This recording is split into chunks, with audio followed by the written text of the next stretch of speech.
The elevator smelled like something was burning, as if old insulation had rubbed away in the shaft. The lamp above the door went dark for a brief moment, and at that instant, the dome camera flashed a single red dot with the lights off. Under the rug, there was a flat, unmarked key that didn't belong to anyone, and in the mailbox, there was a fresh receipt where the residents' shares were calculated correctly, but at the bottom, there was a strange note about additional accounting at night. Hello to everyone listening to this episode. I'm glad you're here. Please write in the comments where you are watching from without unnecessary details, and enjoy listening. He returned home after working as a courier, took off his backpack, and, out of habit, placed his mug exactly in the pale circle left by his previous cup of tea. He was saving his phone battery because he needed maps and communication in the evening and a reliable call in the morning. In order not to depend on the whims of the screen, he bought an old electronic alarm clock at a flea market. A simple matte panel, large segments, one slider for the signal. He left his phone for work and the alarm clock for sleep.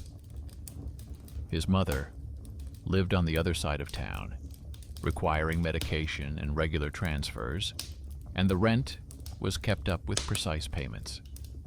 He was afraid of losing his home, so he structured his day like a schedule with neat lines: alarm clock, receipts, notebook with readings, the same mug in the same place.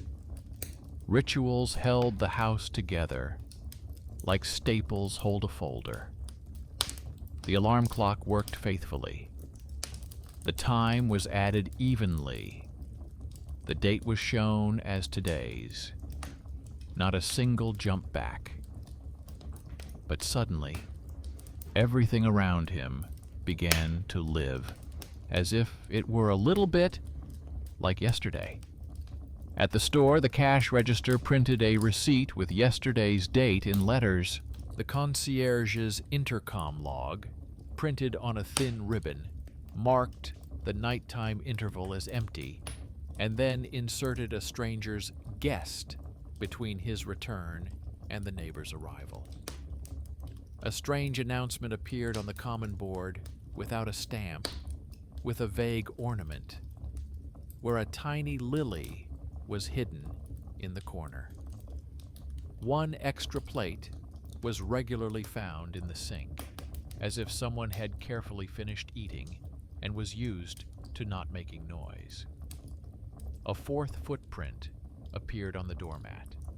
Not deep, not light, but confident. He wrote it down in his notebook in a separate line. Lamp, one breath, camera, one flash, key, returns, lily, on someone else's paper, footprint. Fourth, alarm clock, honest. At first, he chalked it up to chance.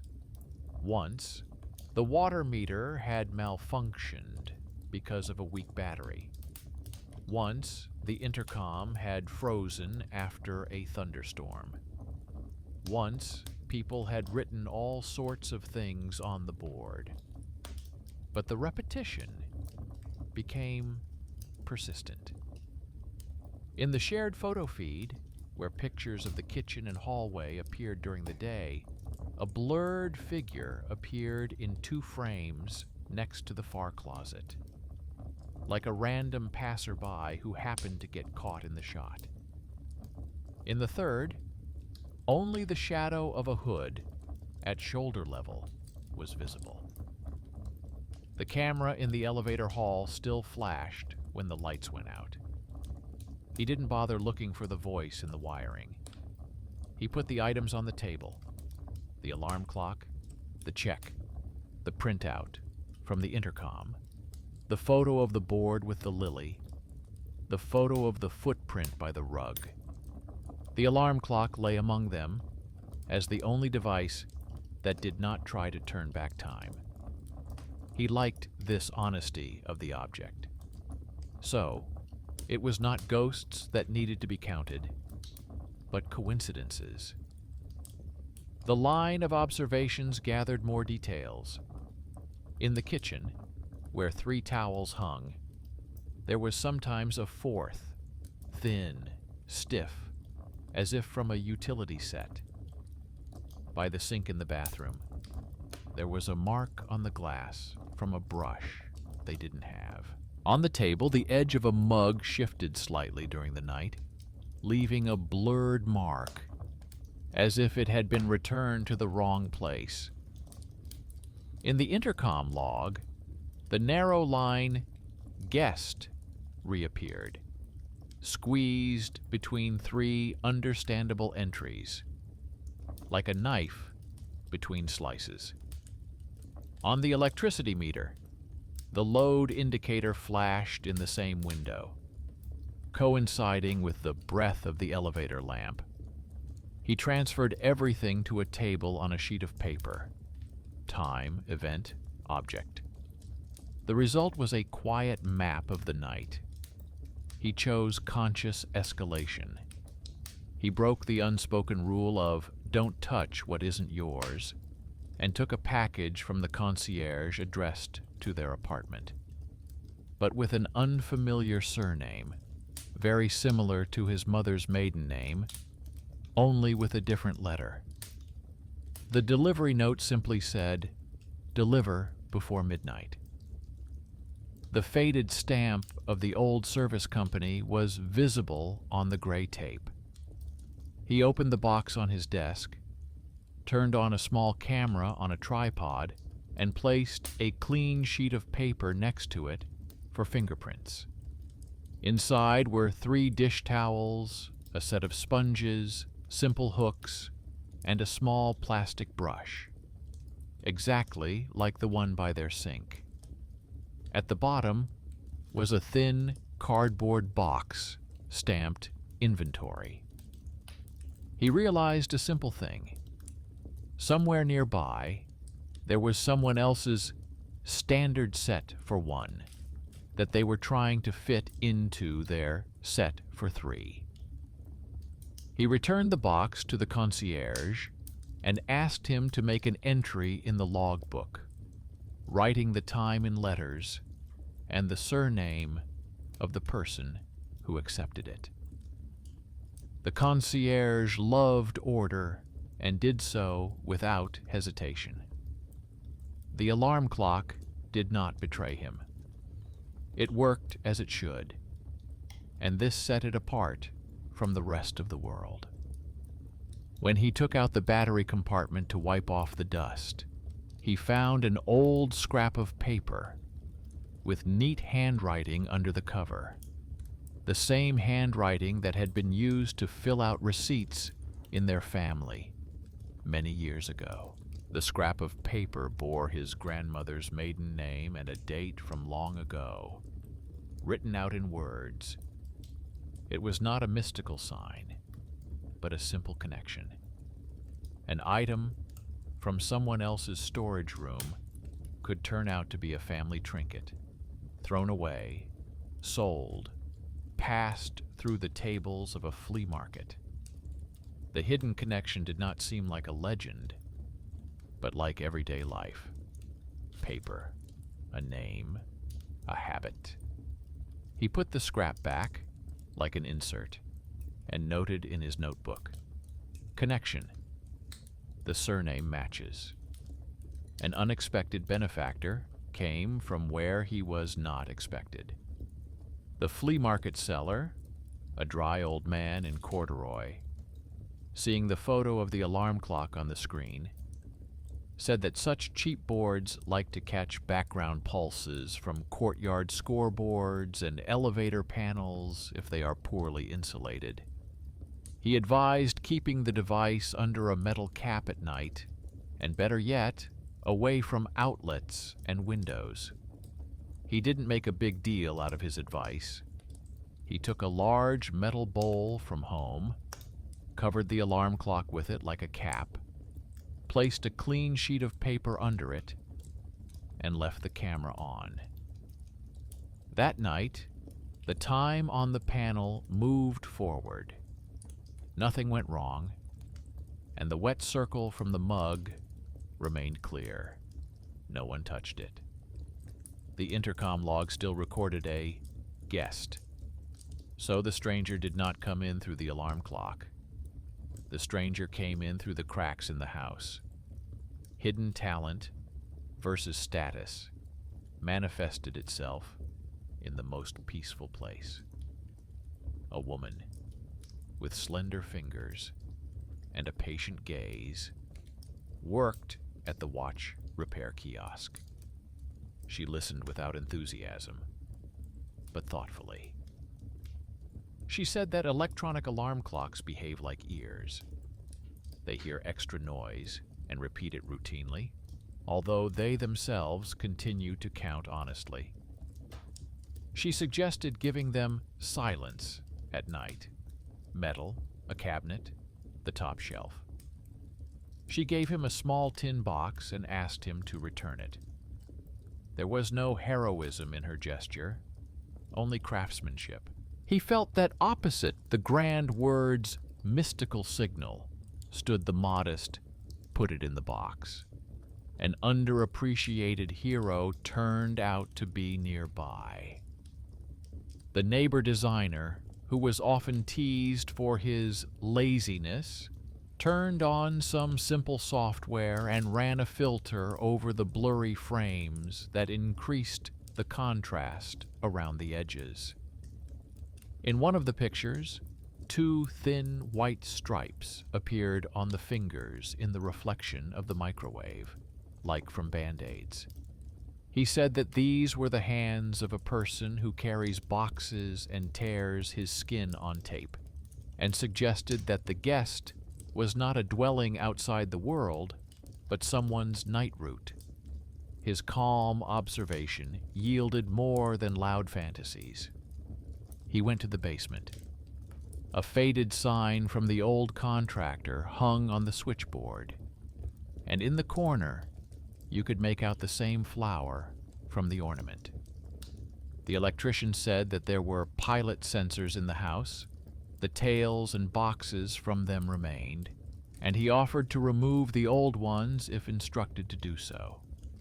He put together a package without fanfare, copies of receipts, a photo of the inventory box, a printout of the intercom tape with the guest, a photo of the contractor's sign, and blurry images showing white stripes on his fingers. He attached a statement, wrote a simple request to remove the old unit, referring to night pulses and extra fractions in the accounting. He did not ask to deal with the mysticism. He asked to close it. In the evening, a young and tired courier came by, the one who often confuses the entrances.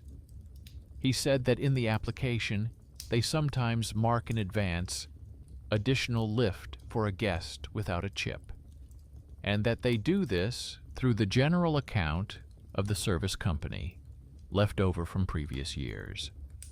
He promised to send a screenshot of such a template if he saw it at their address, and add a note, "Do not lift at night." This decision, by one outsider, with his small resource, shifted the knot more than the reports. At night, the alarm clock under the tin box behaved quietly. Time passed like clockwork. A new, narrow mark appeared on the flower under the rug, as if from a thin sole. The paper strip on the door remained intact. The intercom registered another guest. He pieced together the picture. The honest device counts according to the rules, but the house and habits push everything else back to yesterday. Not back in time, but back through irresponsible cracks. He took out the old owner's card from the folder, which had once been brought along with the contract, and saw a surname that matched his mother's letters and a pencil note, relative, next to the old owner's name. The old connection was not a legend, but a line. At that moment, fear gave way to specifics. The extra in their night might not be a ghost, but a person who considered himself entitled to enter, using shoddy tales and ancient papers. He started the morning with something simple. He took the application to the manager, asked her to stamp and date it, called the electrician with the report, gave the courier the address, and received a service note in response saying, "Do not deliver at night." The concierge printed out a new intercom tape and promised to manually mark the guest as a violation. The woman from the kiosk reminded him about the box and said she would give him another one if he needed it. His neighbor, a nurse, brought transparent stickers to leave inconspicuous marks on the door handle. The neighbor, who was a designer, updated the filter and removed a tiny detail from the frame. A mesh pattern on the cuff, characteristic of cheap work gloves.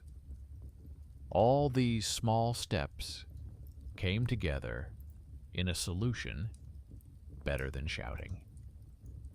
The alarm clock continued to be an anchor. It did not try to drag the day back, which is why it turned out to be scarier than anything else for those who love other people's cracks. An honest thing sees the difference between yesterday and today and does not participate in the manipulation. And the house, accustomed to suffering, tried to replace the morning with the usual legend. He chose whom to believe. He returned the alarm clock to its place on the table and put a folder with signatures next to it. In the evening, passing by the elevator, he heard the familiar breath and saw that the red dot did not blink. A single sheet with 3 stamps and a neat date in words hung on the board.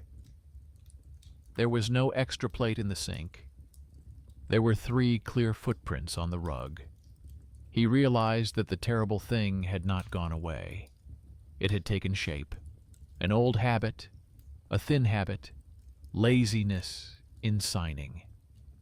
So the finale would not be thunder, but a paper dot, after which the night guest would simply become a person who had been shut out by the rules. In the morning, the answers came faster than expected. The manager stamped his application and wrote the date in words. The electrician received the order and promised to remove the old box with the tails of the pilot sensors by evening. The concierge posted a single sheet on the board with a note about the nighttime violation, where the word guest was underlined in bold and signed in neat handwriting. The courier sent a screenshot. In the night request template, there was indeed a quiet check mark for additional lift for a guest without a chip, left over from the old days in the service company's general account. He added a note that the check mark should be ignored at this address. These small actions did not sound heroic, but they formed the dense fabric of today. And in this fabric, fear no longer clung to empty space, but to the seam. He prepared the experiment for the night as one would prepare a simple lab assignment. He placed the alarm clock on the table like a metronome, covered it with that same metal bowl, only for the time when the house was breathing unevenly, and left it open the rest of the time. let it count forward without supervision. He glued a strip of paper to the door higher up so that it would tear with the slightest push. Thin flour was sprinkled under the rug again to show the direction of the step. A transparent mark, made of hypoallergenic glue, brought by a neighbor who was a nurse, was placed on the door handle. He put 3 mugs on the table and left the 4th in the cupboard as bait for emptiness. The camera on the tripod looked slightly higher so that the distant background would reappear in the microwave mirror. In the afternoon, he went to the archive on the 1st floor. The owner's card confirmed the old connection. The previous owner was from a branch of the family that diverged from his family through his grandmother's maiden name. At the bottom, the pencil note "relative" was written in the neat handwriting of an old passport officer. Next to it lay a copy of a power of attorney issued many years ago to a service company for access to apartment utilities during non-working hours. This explained why the shared account was still able to leave an additional guest in the system. He photographed the card with the archivist's permission, then asked to attach a letter terminating the old power of attorney to the case file, and wrote the date in words. The archivist nodded and said he would do so. The paper neatly closed another gap. By evening, the electrician had removed the box from the switchboard. A small plastic rectangle with a worn logo was placed in an envelope, and the number and time appeared on the paper. The electrician pointed to the empty corner where nighttime tails usually cling and said that now it was empty, and the wires ran a short distance without unnecessary branches. The concierge wrote in the log, "Node removed, act attached." The neighbor designer, looking at the new photo of the panel, noticed that the electrical tape on the fresh connection lay flat, without unnecessary turns, which meant that the house no longer liked temporary solutions. He smiled at this trifle, because in such trifles the house stops whispering other people's scenarios. The night began with the usual silence. The alarm clock flickered with an even light. Time moved forward. The lamp by the elevator breathed once and did not fail. The camera was silent. The paper strip hung by the thinnest thread, like a string. The flour under the rug lay in an even layer.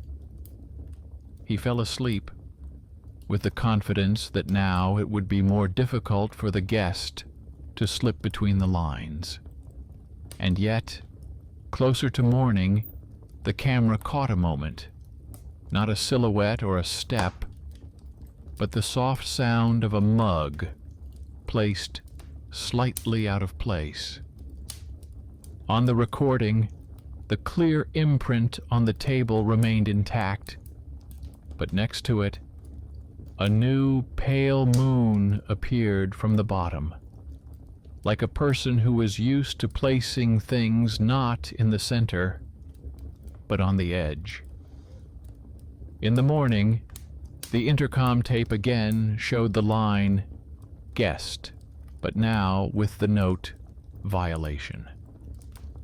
The concierge underlined it with a red pen and took a copy to the manager. The system began to see the one who was used to being a shadow. He lifted the flour under the rug and saw the direction. A narrow soul stepping diagonally inward, like someone trying not to make a sound. A transparent mark on the door handle gave a profile. The glue had become cloudy on one half, as if the hand that had entered had held the handle with its fingertips, avoiding contact with the back. There was a barely visible tear on the paper strip. Not a complete tear, but a hook with a fingernail. It was not a breakthrough or an assault. It was the movement of someone who had done the same thing many times before. The neighbor designer, who usually played the role of lazy guy with a laptop at home, took the frames and increased the contrast of the reflections on the microwave door. There, the cuff of a dark sweatshirt appeared, on which the mesh pattern of a cheap work glove could be guessed. In one of the frames, the metal edge of a key flashed at the edge of the reflection, not round like usual, but flat and long. He compared the photo with the very same flat key without markings that they had once found on the rug. The profile matched.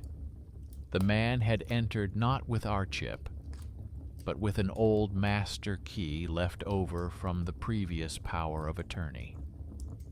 Underestimated at that moment, he became the one who ended the debate about ghosts.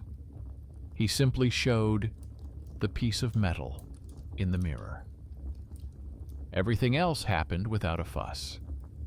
The concierge contacted the manager, pointed to the logbook with the note, and asked her to come in the afternoon with the active seizure of the old master keys. The manager came not alone, but with a commission, an electrician with a seal, an archive employee with a copy of the terminated power of attorney, and a representative from the service company who was given a bag to collect the keys. They laid out the papers on the counter and decided to act within the rules. They hung a sheet of paper on the door with the words "Key Handover" written in large letters, and wrote the time, date, and names of those responsible on the bottom line. They did not conduct a raid. They did what they usually dismiss. They named the items, named the time, and affixed seals. At night, he left another detail on the table, an unaddressed envelope with a short, typewritten note explaining without threats that access with the old keys had been terminated, that a package with hot tea, disposable gloves, and the contact information for the night warming center, and that in the morning, at the specified time, he could return the key in exchange for a receipt without any questions asked. He did not demand explanations. He offered a solution. This was the very same unexpected benefactor, only in the form of people and paper. The concierge with a prepared package, the manager with seals, the archive employee with a copy, the electrician with a report, and the city duty officer, ready to go through the formal procedure. They all intervened with one decision, and the conflict shifted. The camera captured the finale. At the moment when the lamp had previously taken a breath, a flat key lay on the table, as if it had been placed there carefully so as not to make a sound. 2 cheap bandages appeared nearby, the very same white strips from the fingers. Someone had removed them and left them neatly, as a sign that they would no longer reach for the handle, hiding their hands. The mug stood at the very edge of the table but did not move, somewhat resembling a person who is ready to leave but is still holding the line. The paper strip did not tear. The flower under the rug remained untouched. The intercom tape did not show a guest the next morning. In the logbook, the concierge wrote the word quiet. He took the key downstairs. The attendant from the service company put it in a bag, wrote the number and time, and signed to confirm receipt. The manager stamped it. The archive employee attached a copy of the terminated power of attorney, where the date was written in words. The electrician downstairs at the switchboard hung a new seal on the door, quietly freeing the house from yet another tale. They parted without celebration. There were no victory speeches. There was order. In this order, fear found no justification. The alarm clock on the table continued to count as it should. Time moved forward minute after minute without interruption. He caught himself doing something simple. Before, he used to reach for the device as if it were a talisman, but now he left it alone, like you leave a water filter alone when it's clean. There were 3 mugs on the table, and none of them seemed out of place. On the board at the entrance hung a single sheet with 3 stamps, where the time for returning the keys and the date of the next inspection of the switchboard were written in letters. The lamp in the elevator did not fail. The dome camera did not blink when the lights were off. No unfamiliar guest line appeared on the intercom tape. No blurred edges with a hood appeared in the album. The emptiness that had played the 4th for so long was no longer needed. He called his mother and briefly told her that the old power of attorney was no longer valid in the house, that the key had gone into the bag with the number, that the paper had closed another loop from the past. His mother replied briefly, without high words. It was important to her that no one was hurt, and that everything was resolved through order, not through spectacle. He hung up the phone and, for the first time in this whole cycle, felt not victory, but calm, the kind of relief that comes when the house is simply doing its job. In the evening, the 3 of them sat in the kitchen without any fuss.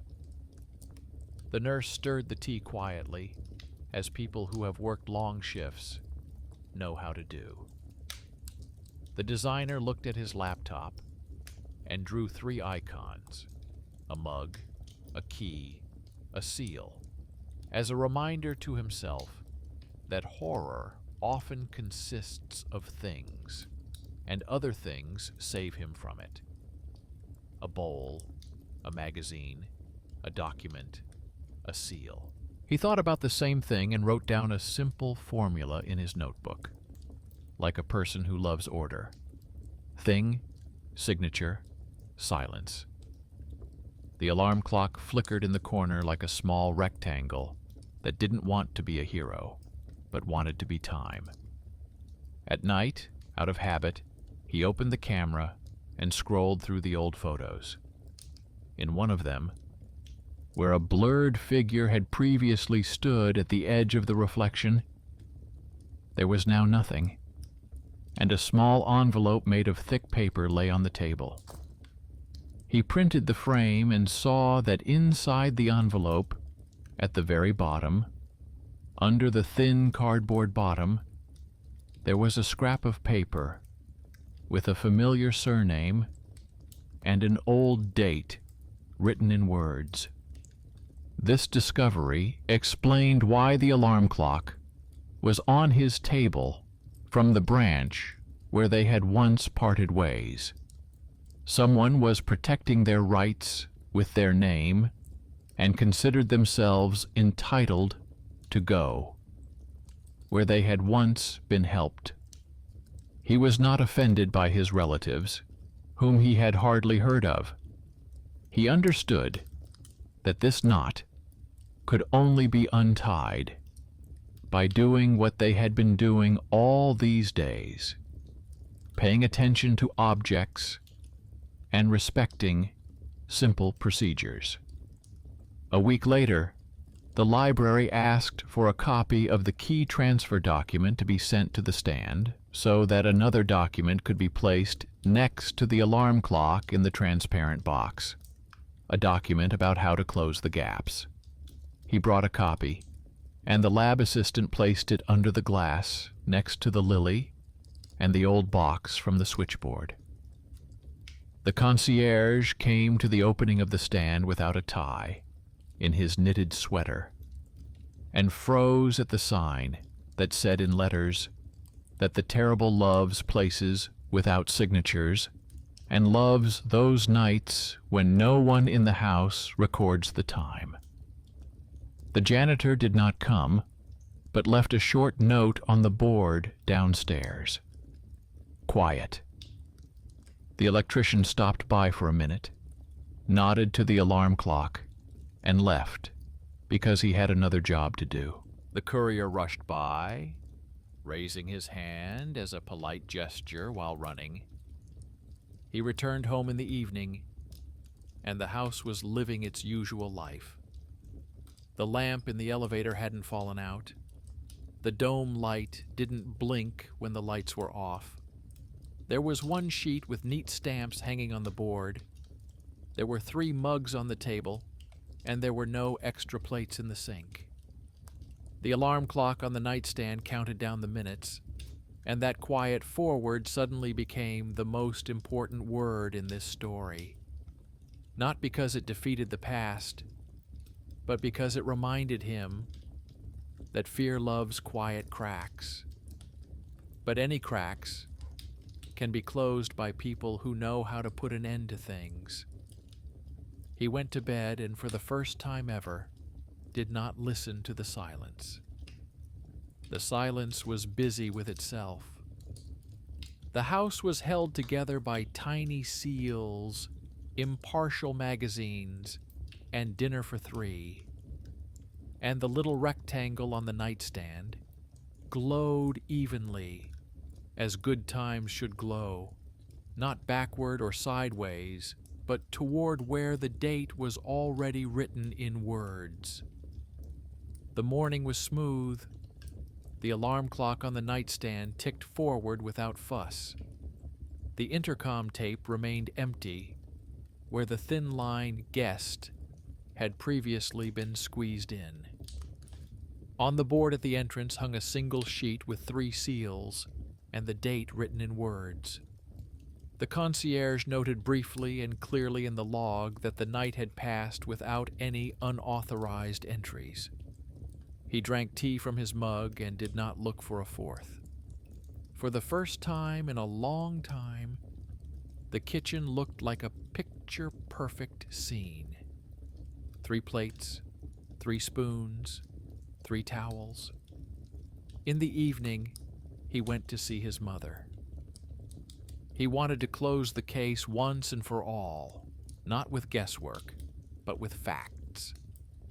He placed a copy of the owner's card and a scrap of paper with his grandmother's maiden name, found under the cover of the alarm clock, on the table.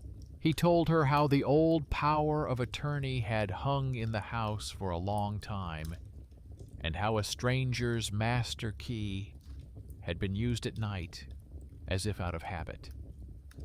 His mother listened attentively. She said that their branch of the family did indeed have a cousin, a quiet man who worked nights in a warehouse and liked to keep to himself. He had once helped with the move and kept some of the boxes at his place for a while. Then the connection was broken because of a quarrel between the adults. His mother said this without reproach, as if putting a period at the end of a long sentence. He realized that the 4th might not have been malicious intent, but rather the stubborn movement of an old bond, where rights and everyday life had not met with paperwork for many years. He returned home with a new plan, not to wait for a chance encounter, but to set a bright place and time. Downstairs, the concierge had already prepared a package for returning the keys and a simple receipt.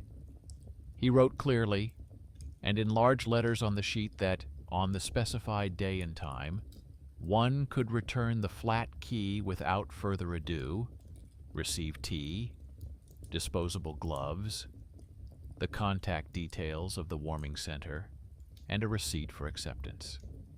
He added a line saying that the building was now closed under new regulations and that this was not a punitive measure, but a protective measure for everyone. The note was hung on the counter with a stamp and the date neatly written in words. In the afternoon, a man in a dark sweatshirt approached the board. He stood slightly to the side, as if in a blurred photograph, and looked not at the cameras, but at the table where the block of magazines lay. The concierge stood up, but did not loom over him. He offered to process the return. The man nodded, placed a flat key and 2 small bandages on the table, like unnecessary reminders of what he had to live with. He said that at night he sometimes went up to a familiar platform because he knew it was quiet there and he wouldn't bother anyone, and that a former employee of the service company had once advised him to use the "for guests without a chip" template. He added that he had ordered the package with the inventory to his old address out of habit, not out of malice. His voice did not argue with anyone. He simply explained how a person who was used to cutting corners and not asking for anything lived. The concierge drew up a receipt, stamped it with the time, and put everything in a folder, like putting a knife in its sheath. He stood nearby and realized that the final loop was being decided right now. He could turn the conversation into an accusation. He could close the deal on a different level. He chose the third option. He asked the courier, with whom he was already in contact, to help him arrange a night shelter where he could store his belongings, get hot tea, and access a shower. The courier arrived in half an hour and said he would take him through a short procedure without having to wait in line. The woman from the watch repair kiosk brought a small thermos and thin gloves, because that was how she was used to helping. The nurse from their apartment wrote down the address of the night restroom at the clinic on a piece of paper and noted the hours of operation, where they don't ask unnecessary questions. They all did exactly what they knew how to do, without escorts or drama. The man took the thermos, the receipt, the address, and left, as those who live on the edge of the frame leave. Only the line "key accepted" and the date written in words remained on the board. The house reacted almost immediately. There were no more guests on the intercom tape. The lamp by the elevator stopped breathing in, as if someone needed to get into that window. The dome light no longer blinked in the dark. There was no fourth towel on the shelf. There were exactly 3 mugs in the sink. On the rug, there were 3 footprints, as familiar as signatures at the bottom of receipts. He caught himself doing something new. He approached the alarm clock, only to set it for early morning. He no longer checked it like a guard. The device became an object again, not a source of anxiety. A few days later, the city service sent a short notice. The old power of attorney for the service company had been revoked. The template, "additional lift for guests without a chip," had been removed. Access to the switchboard was closed under the new rules. The reissuance of master keys to addresses had been completed. At the bottom was the date in letters and the signature of the person responsible. He put the paper in a folder, where the first pages contained a scrap of paper with his grandmother's surname and his own statement.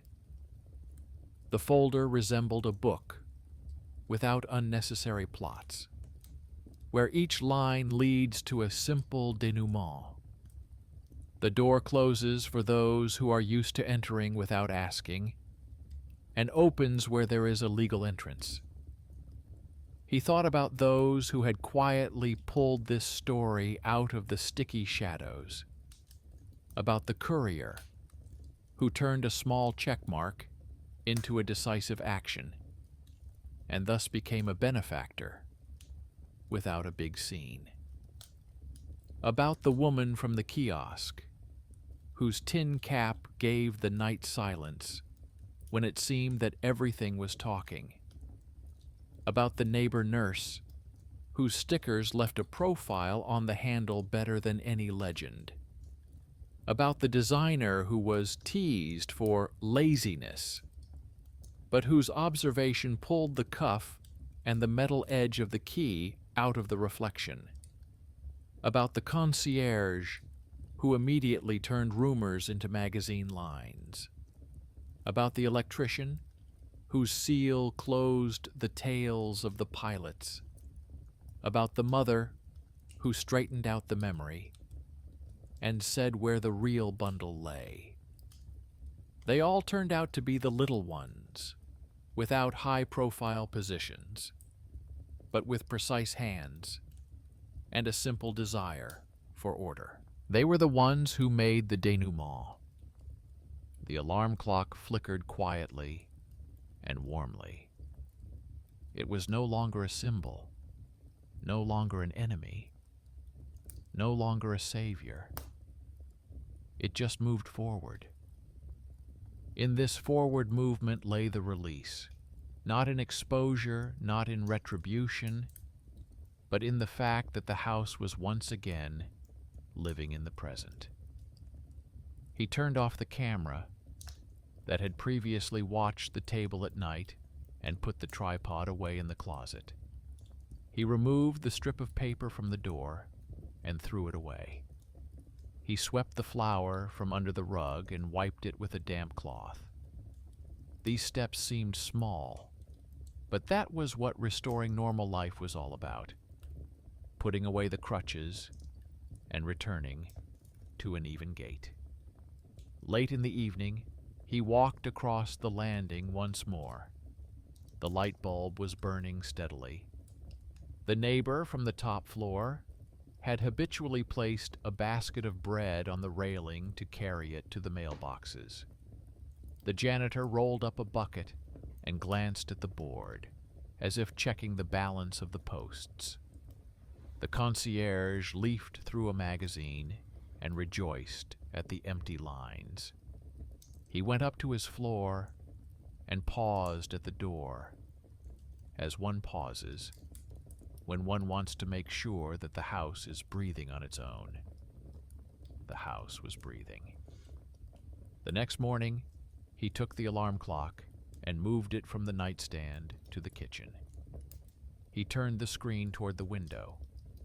He set the alarm for early working hours when he needed to leave for deliveries. He placed a notebook next to it, in which he used to record his nighttime anxiety charts, and switched it to daytime notes.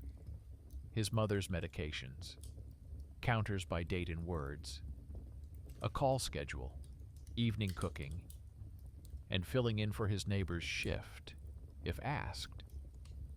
The alarm clock fit into this routine without any explanation, like a small rectangle fits into a large sheet of paper. A week later, he met the same man in the hoodie at the bus stop. He was standing with a paper cup, without a key, without a hood over his eyes, and holding a bag tied with white tape next to him. When he saw him, he nodded and said thank you for the order without shouting.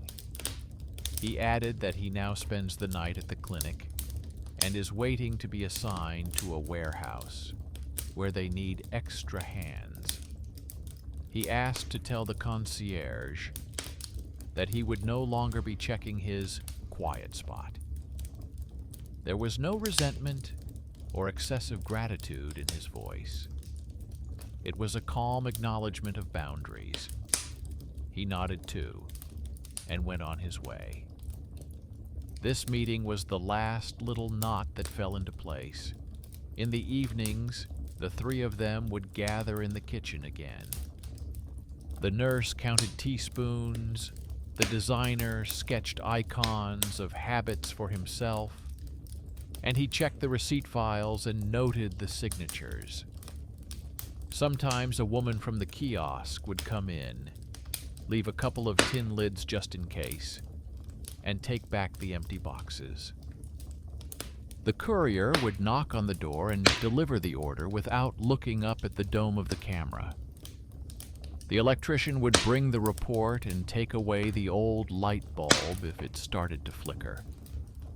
The concierge would come in for a minute and write the short word "quiet" in the notebook. These movements were the main thing. The fear did not disappear, it just settled down, because it was no longer fed by the holes in the schedule. He sometimes opened the folder and looked at the first page. There was a scrap of paper with his grandmother's surname and a neat line from the archive with the date written in words.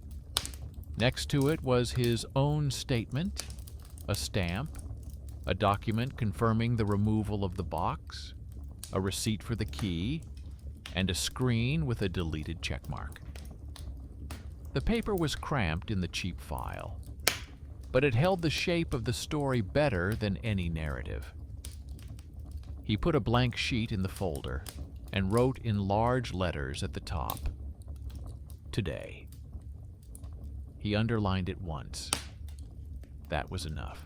He went out onto the staircase and decided to walk.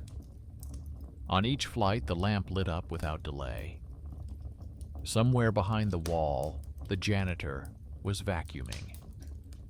Downstairs, an envelope with newspapers rustled. The street smelled of rain. He looked at the windows of his house and realized that he was no longer searching for the fourth silhouette with his eyes. Those who need to be in the picture will be there during the day and with assigned entrance. Those who need to sleep will sleep. Those who need to keep track of time will set an alarm and get up. The alarm clock glowed warmly in the kitchen. Its numbers moved forward as good numbers should, calmly, without tricks, without cheap effects. And in this calm progress, there was more horror than in any legend, because it showed how easy it is for fear to pretend to be a habit, and how difficult, but possible, it is to return this habit to its human framework. In the third week of quiet nights, the house suddenly reminded us that it had a memory. First came a faint smell of burning on the landing, like a thin trace of a poorly wiped spiral. The lamp on the ceiling did not fall, but for a second, it became warmer than it should have been. The dome did not blink, but behind the wall, the elevator made an extra, unaccounted-for sigh. He stopped at the door, held his palm against the jamb, and realized that it was not a malfunction, but an echo. The house stretched to check how dense the new fabric of the routine was. He returned to the kitchen and placed the mug in the pale circle of the former tea. like an anchor. The alarm clock on the nightstand was ticking ahead, strangely calming him more than any words could. By evening, a letter with unfamiliar markings appeared downstairs. It had no stamp, but it had that familiar ornament with a thin lily hidden in the corner. The letter urged residents not to leave the rug by the door overnight because, according to the rules, it interferes with cleaning. The janitor had already called the manager and noted in his notebook that they did not have such a paper. The concierge kept a blank form under glass for removing unauthorized notices and waited for someone to take it. He approached, read the letter, and explained that this was an old trick used by the same group to occupy the board without permission so that the building would once again be run according to someone else's rules. They removed the letter silently, wrote down the time in letters, and put it in the folder of violations. It was not a battle. It was a repetition of an exercise that the building had already learned. The next day there was a bright commotion. A new family had moved into their building, a young couple, a rental agreement, boxes that were always just a little too big for the doorways. They greeted their neighbors briefly, without any promises of friendship. In the evening, 2 strips of painter's tape appeared under the doormat, like people who like to leave marks for themselves to remember how things lie. He noticed this and quietly rejoiced. Such habits were akin to his notebook. A day later, the tape disappeared, replaced by a small bell on a string that rang when there was a draft. The janitor grimaced, but said nothing. The ringing was enough to hear when the door was opened without a chip. And yet at night, the house resorted to its old trick again. In the intercom tape, to which they now had habitual access, the narrow line "guest" appeared. The concierge underlined it, as if italicizing a foreign word in a fair copy. The lamp by the elevator breathed in and lingered at the tip. In the kitchen, while reviewing the recording in the morning, he discovered the sound of a mug placed slightly differently than before. He was neither pleased nor upset by the precedent. He took out a folder, found a copy of the key return document, placed it on the table, and covered it with transparent film. The paper was visible like a no vacancy sign. The alarm clock flashed steadily. He called the courier and reported that the extra lift pattern was again being observed at the entrance. The courier replied briefly that he would add a strict ban to their address and send an internal memo to the person in charge. He didn't ask if it would work quickly. He did what he knew how to do. He put a check mark in his notebook next to the line, "Template removed." A day later, a man with a face that no one remembered approached the board. No hood, no shadow, just an ordinary resident from the neighboring building. He was holding a folded sheet of paper in his hand and trying to pin another reminder on top of the cleaning list. The concierge asked him to put the paper on the counter, fill out the form, and write the date in words. The man stubbornly resisted for a minute, then shrugged and left. An hour later, he returned with a new sheet of paper, already stamped by the manager. The sheet turned out to be quite legitimate. It was about checking smoke detectors. The house seemed to have learned to distinguish between a polite "may I" and an arbitrary "I need to." The inspection of the detectors went without surprises. The electrician came with a report and a new lamp. The woman from the watch repair kiosk, as was her habit, stopped by to pick up some old tin from the concierge for her workshop.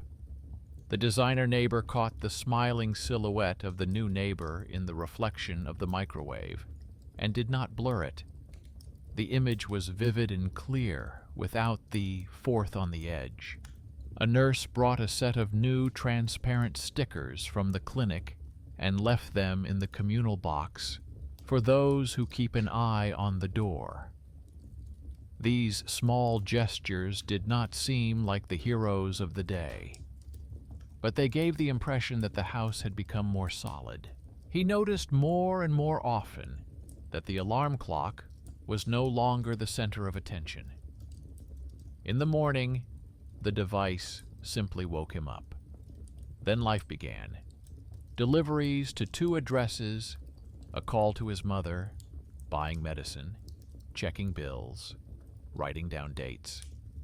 The folder with the seals lived in the bottom drawer, and he took it out, not at night, but during the day, when he needed to attach a new document. On a stand in the library, in a transparent box, lay a copy of the receipt for the flat key.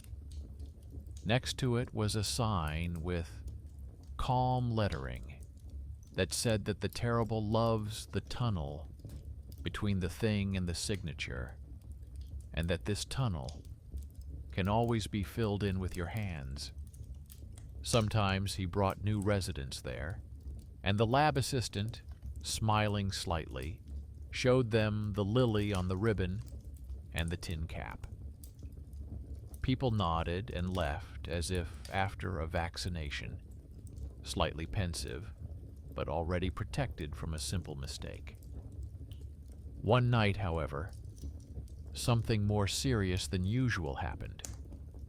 First, a fuse clicked in the stairwell on one of the floors, and for a second, the path above the letters went out. The alarm clock on the nightstand flashed, but did not go off. The intercom tape immediately reflected 2 guests nearby, like a double click. The camera showed a blank frame. He got up and checked the paper book at the concierge's desk. The entries were in order, but at the bottom, there was a strange note in thin letters. Guest with escort.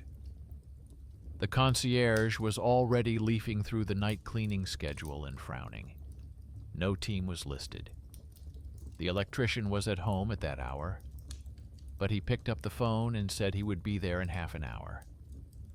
He put the alarm clock on the table in the hallway as a reference point and sat down in the chair opposite the fire extinguisher. He didn't feel like sleeping. Footsteps sounded as if they were near the door, but not at their apartment. Quiet, avoiding the center of the steps, knowing where the wood creaks. He went out onto the landing. In the distance, the doorbell of the new neighbors rang softly. The door remained closed. Downstairs, he heard the rustling of envelopes, as if someone were sorting through the mail. He went down to the landing and looked out the window. 2 people were standing by the board, one holding a bundle of papers, the other an empty bag. He returned to the concierge. The concierge had already pressed the button to call the patrol as instructed, but asked him to wait 2 minutes. During this time, a familiar silhouette appeared in the doorway. The man they had helped with the thermos and the receipt.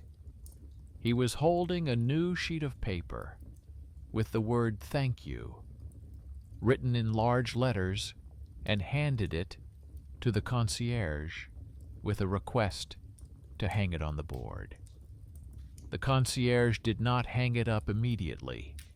He said that such sheets also had to go through the form and stamp, even if it was a thank you note. The man nodded, put the sheet on the table, and gestured to the second man, who was removing old, unauthorized notes from the neighboring entrance.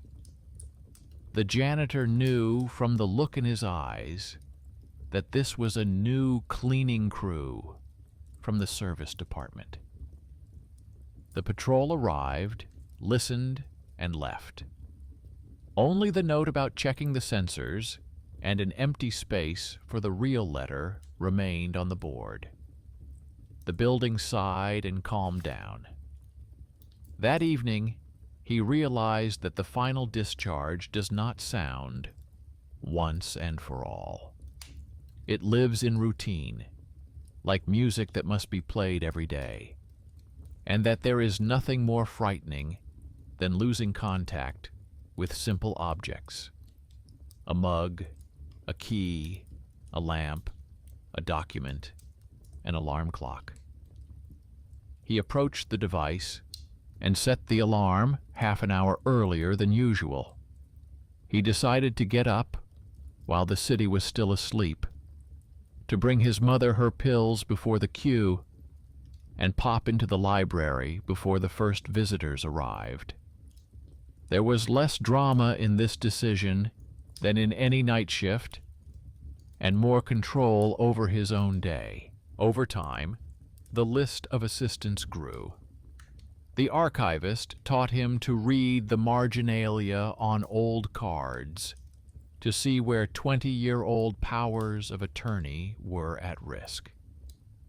The courier shared a short checklist on how to distinguish a live address from a scheme by time and pattern. The woman from the kiosk explained how a tin cap rings if there is not just a device inside but a conductive background. The nurse wrote down on a sheet of paper how to properly stick transparent labels and remove them without leaving any dirt. In his spare time, a designer made a wall memo for his neighbors without a prescriptive tone.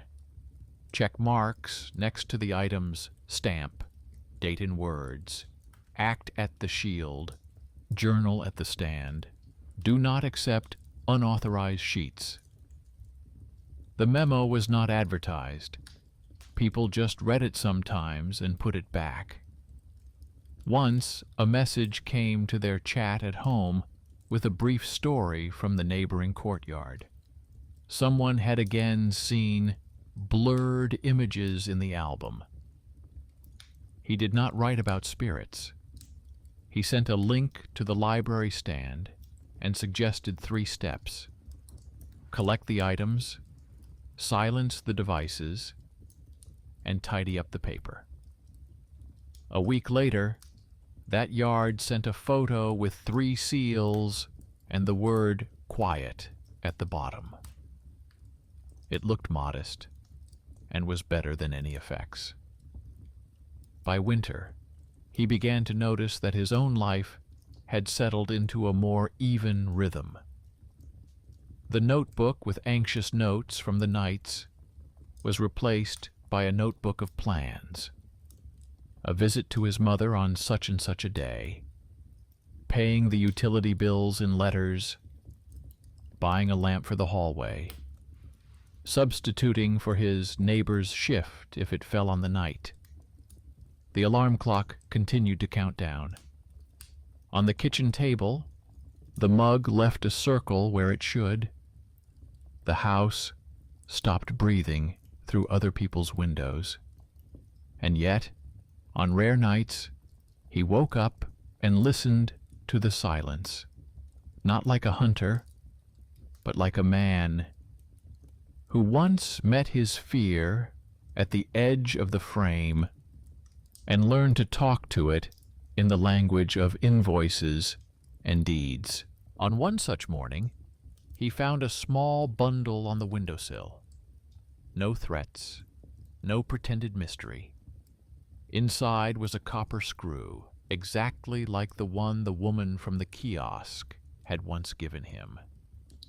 Next to it was a strip of paper with 2 words written neatly and without pathos. Everything is ahead. He put the screw in a box with small change and the strip of paper in a folder next to the statement about removing tails and the receipt for the key.